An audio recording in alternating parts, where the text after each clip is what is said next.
guys, so today we're going to be showing you projector LEDs, also known as shadow lights. To start off, let's open up the box. Inside is pretty simple. Comes with two lights inside and a hole saw. So I'm going to show you guys how these activate. It's really simple, it just needs 12 volts. On a typical installation, it's hooked up to the dome light circuit. So it's either going to be typically either negative trip or positive trip. So I'm going to just quickly show you what that's going to look like.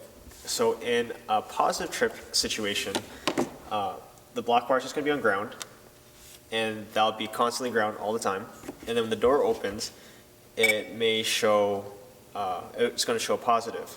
So laying on ground right now, I'll just turn off that sound for now so you guys can hear me better. And then when I feed it positive, you can see this go red. That turns on the light. Now let's say you had a negative trip dome light. So what's going to happen is this wire is always hot. It's always 12 volts. So to activate it, it's going to need to see ground. So when the door opens, it goes ground. So it's pretty simple. Okay, let's talk about how you're going to mount this. I'm just going to use a thin piece of MDF as an example. Now, what you saw in the box earlier came with a hole saw. You can use pretty much anything to make a clean hole. I like to use the step-up bit or a cone bit, and we just have to make this diameter. So, what you can see here is these little rings come off. They're just threaded on. Take that off, and you need to make this diameter in the material. Now you don't have to worry about too much about mounting depth because it goes pretty flush with the panel. But you want to double check if you're going to the bottom of the door, just double check to make sure that it's not rubbing because it's going to rub on this afterwards. I'm going to go ahead and use a step-up bit. I've already made my pilot hole.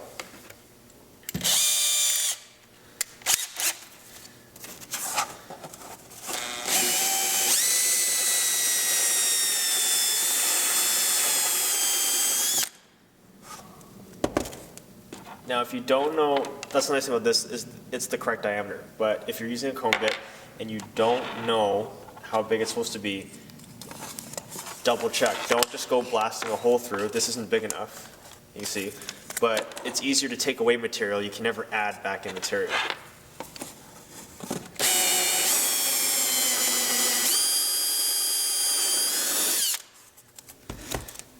So we're going to take our time and keep going and double checking it.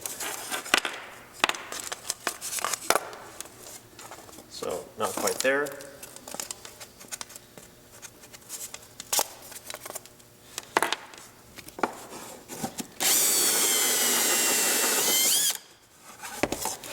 Back on the other side.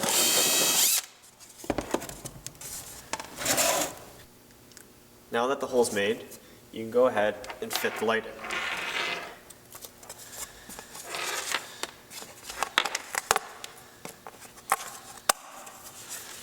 Now to secure the light, you can either glue it or use the rings that you took off. I would suggest putting the ring on because now you make it serviceable. If you glue it, you might have trouble later on if you have to service this for some reason. So put that ring on. Now you saw me took off another ring, but the material is just too thick so it won't fit on. But if it's really thin material and you have enough threads, go ahead and put on that second ring because it'll act like a jamming nut.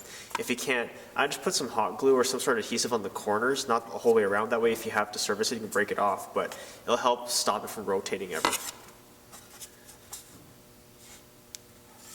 Okay, let's see this thing work.